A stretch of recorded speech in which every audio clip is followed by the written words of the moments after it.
Y esta semana el Poder Ejecutivo presentó una extensión de las sesiones extraordinarias en la Asamblea Legislativa hasta el 31 de julio. Lo que se pretende es que una vez acabe las discusiones del proyecto de ley de empleo público, se avance con 181 propuestas de proyectos que ha planteado también el gobierno. Vamos a hablar sobre esta información y sobre estos proyectos precisamente que presenta el Poder Ejecutivo, y para eso está con nosotros la ministra de la Presidencia, Yanina Dinarte. Doña Yanina, bienvenida a Costa Rica Noticias. Buenos días. Hola, muy buenos días. Muchas gracias por el espacio. Y efectivamente, pues estamos avanzando esta semana con todo el propósito de poder poner a disposición de la Asamblea Legislativa una muy robusta agenda para que pueda iniciar la discusión tanto en las comisiones legislativas como en el plenario. Doña Yanina, empecemos hablando un poco de esta propuesta. Ustedes hablan de que es importante que se tomen en cuenta también estos proyectos que plantean luego de una situación que hemos venido sufriendo durante más de un año con la pandemia, una crisis económica que nos ha golpeado bastante. Estos proyectos, ustedes dicen que es parte de ese levantamiento, de ese restablecimiento de nuestro país. Sí, efectivamente, hemos hecho una priorización en poder convocar proyectos de ley que sabemos que son interés de las fracciones legislativas, pero por supuesto también son prioridad para el Poder Ejecutivo y que nos permitan avanzar en lograr una recuperación económica. También hemos identificado la necesidad de poder acompañar a la Asamblea Legislativa poniéndole a disposición proyectos que impacten en la calidad de vida de las personas y en el desarrollo territorial. Pero claramente también tenemos un desafío importante en nuestro país que está vinculado a la agenda que hemos concretado con el Fondo Monetario Internacional y que tiene el propósito de avanzar o lograr una estabilización de la deuda pública, porque sabemos que esto también tendrá un impacto en la inversión pública y en el crecimiento económico de nuestro país y en la confianza en los mercados.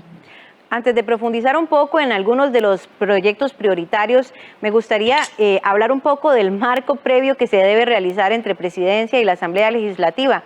Ustedes hablan de una negociación bastante importante, de diálogos con los diputados, e incluso incluyen dentro de esta propuesta propuestas de diputados no solamente del Partido Acción Ciudadana, sino de varias bancadas. Recuerdo uno, por ejemplo, el de Yorleni León, que habla sobre las jornadas laborales en el sector turismo, entre otros de los que ya vamos a hablar luego. Sin embargo, ¿cómo fue este proceso? ¿Cómo ha sido este proceso y qué escenario se espera en esta ampliación de tiempo? Y recordemos que la agenda de sesiones extraordinarias es básicamente una agenda que propone el Poder Ejecutivo, pero hemos hecho una apuesta importante en la escucha y, por supuesto, en construir junto con los parlamentarios esa agenda que se está conociendo y que se conocerá durante los próximos meses. De hecho, este ministerio recibió probablemente desde el mes de noviembre del año pasado, propuestas de las distintas fracciones donde hacían sus solicitudes de proyectos que consideraban prioritarios. En ese momento, recuerdo que cuando yo asumo el Ministerio de la Presidencia, habían solicitudes cercanas a más de 400 proyectos de ley. Así que hemos hecho una priorización que pasa no solo por identificar cuáles son aquellos proyectos que claramente pueden tener un impacto positivo en las dimensiones que habíamos comentado previamente, pero sino también que tuvieran algún espacio de viabilidad. Y en este sentido hemos venido haciendo varias convocatorias desde que yo llegué aquí en el mes de enero, y una vez que iniciamos el proceso de conocimiento del proyecto de empleo público en el plenario, tomamos la decisión de ir generando condiciones favorables para que dicho proyecto pueda finalmente superar esta etapa en el plenario. Entonces, es así como hacemos una desconvocatoria de los proyectos que se encontraban en la corriente legislativa para darle el espacio suficiente al proyecto de empleo público y que con esto claramente pueda no solo terminar la fase de reiteraciones, sino la de revisiones. Y ya estando en este momento procesal, encontramos que tenemos las condiciones para poder volver a poner a disposición de la Asamblea Legislativa los proyectos de ley que puedan conocerse en el plenario y en las comisiones. Claramente, tenemos una serie de proyectos que tienen que ver con la agenda del Fondo Monetario Internacional que están en su conocimiento en distintas comisiones, pero también tenemos una gran cantidad de proyectos que están en distintas etapas también en la Asamblea Legislativa, y que teniendo no solo la devolución de las fracciones de distintos diputados y diputadas, sino también reconociendo la priorización que el Poder Ejecutivo ha hecho, pues hemos concretado una convocatoria. Esto es un proceso que refleja no solo el interés de las distintas fracciones, sino que también en esencia expresa la voluntad del Poder Ejecutivo de poder facilitar esa toma de decisiones en proyectos que se vuelven vitales para el país y para las regiones. Claramente hay proyectos de muy diversa índole, y también, como lo indicaba, pues hemos hecho un esfuerzo no solo de revisar la gran cantidad de proyectos que hemos recibido, sino también de poner atenta escucha a aquellos en los que ha habido mayor interés y disposición, por supuesto, de avanzar. Tal vez hablando un poco sobre estos proyectos, ustedes hablan de una importancia de la adhesión de Costa Rica a la OCDE. ¿Cómo explicarnos a los costarricenses la importancia de esta adhesión? ¿Por qué Costa Rica realmente lo necesita? Sí, definitivamente Costa Rica ha tomado la decisión como país de poder llevar un proceso que le permita no solo mejorar su legislación, sino también acercarse a las mejores prácticas en distintas dimensiones. No solo estamos hablando de la materia económica, estamos hablando de política social, de política medioambiental, estamos hablando de medidas que favorezcan la competitividad de nuestro país, y entonces estamos ya a las puertas de poder ingresar a un organismo que no solamente se caracteriza porque tiene incorporados o porque participa en países que tienen buenas prácticas, sino que también es un promotor de transformaciones que faciliten el crecimiento, el desarrollo económico y también la inclusión social. Así que Costa Rica ha venido en un proceso de adaptación de su normativa, de su institucionalidad, para poder cumplir con los estándares de la OSD, y con ese esfuerzo que se ha hecho, que es un esfuerzo país, hemos logrado llegar a un punto donde se ha logrado la aprobación de nuestro país en distintas comisiones o en distintos comités, y ya nos toca esta fase final, que es el acuerdo para lograr la adhesión a la OSD. Y esto es importante decirlo, va más allá de un gobierno, en realidad es la expresión de una voluntad del país, que es muy valioso que podamos concluir, y que ya habiendo agotado las fases procesales en la Asamblea Legislativa, pues lo que corresponde es básicamente llevarlo a su aprobación en el plenario. Y por eso hemos, por supuesto, convocado el proyecto con la mayor intención de que pueda finalmente concluir esta fase. Bueno, bueno, ya hemos hablado mucho también del Fondo Monetario Internacional y de la situación económica que ha dejado la pandemia. Mencioné antes lo de la ampliación del plazo para la reducción de jornadas en el sector turismo, también de las garantías sociales y otros temas económicos que sin lugar a dudas son importantes y que hay que avanzar también. Sin embargo, quisiera dedicar algunos minutos, porque me llena mucho de curiosidad el expediente 22.430 que ustedes presentan sobre la Ley Nacional de Salud Mental, un punto que tal vez no se toca tanto por los medios de comunicación y que también es importante que lo conozcamos.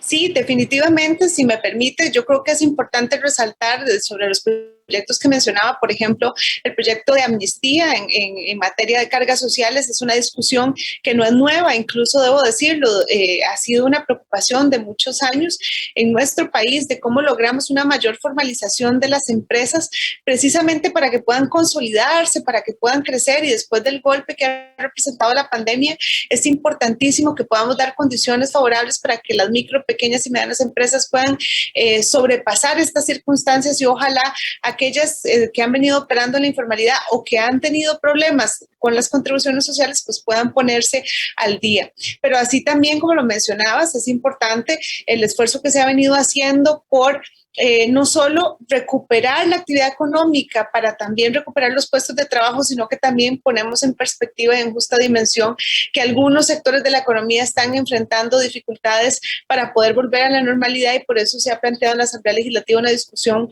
para mantener la reducción de jornadas por un periodo adicional.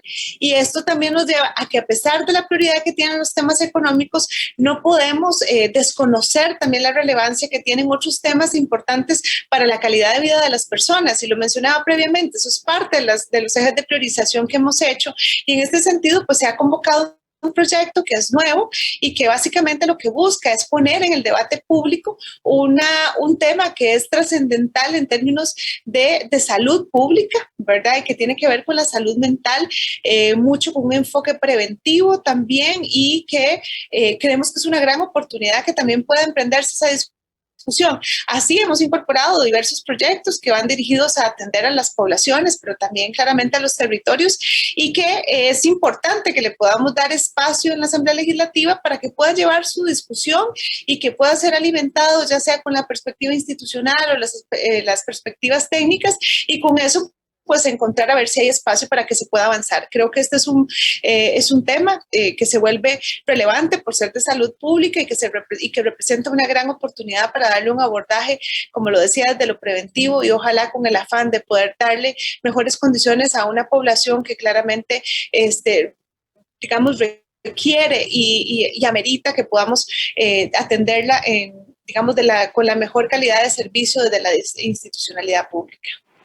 Son 181 proyectos, propuestas muy diversas y que sin lugar a duda tendríamos muchísimo material para poder conversar. Sin embargo, tenemos que ir despidiendo. Entonces quisiera solo hacerle una última pregunta a doña Yanina. Tal vez si me da una pequeña impresión sobre cómo ha avanzado las discusiones del proyecto de empleo público la semana anterior y esta. ¿Cuáles son las expectativas que ustedes tienen para el cierre de esta semana?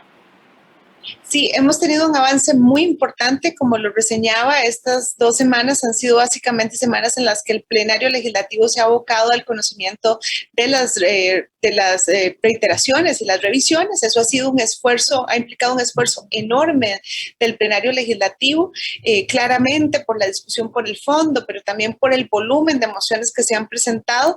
Y a pesar de eso, pues yo quiero reconocer el compromiso y el trabajo que han hecho los diputados y las diputadas, que nos ha permitido llegar a una etapa prácticamente de término. Yo confío en que esta misma semana podamos acabar con esta cantidad de mociones que se han puesto a discusión en el plenario, y que con eso podamos pasar además a la fase de consultas obligatorias. Esto es importante porque también esta es una parte del proceso que es muy relevante para efectos de retroalimentar el texto en las condiciones que lo tenemos hoy. Es decir, el texto, como salió dictaminado de la comisión, ya ha experimentado algunos cambios importantes, y por eso es relevante que pueda ser sometido a la consulta institucional que corresponde, y posteriormente a esa consulta pues ya podríamos avanzar hacia su discusión en primer debate, pero ahí no se agota, por supuesto, la ruta, sino que posteriormente tendrá que venir una consulta a la Sala Constitucional de previo a poder dar su segundo debate. Así que nuestra perspectiva de esta semana es estar muy optimistas con respecto a la ruta que estaremos por seguir en términos de lo que procesalmente corresponde, y claramente la disposición del Ministerio de la Presidencia de poder seguir acompañando en lo que esté a nuestro alcance, por supuesto, lo relativo a la concreción de esta iniciativa que es tan importante para el país. Perfecto, doña Yanina, muchísimas gracias, y ya vamos a esperar también que avance este proyecto para poder volver a hablar acá con Costa Rica Noticias. Con mucho gusto, que tengan buen día. Gracias. Saludos a la audiencia.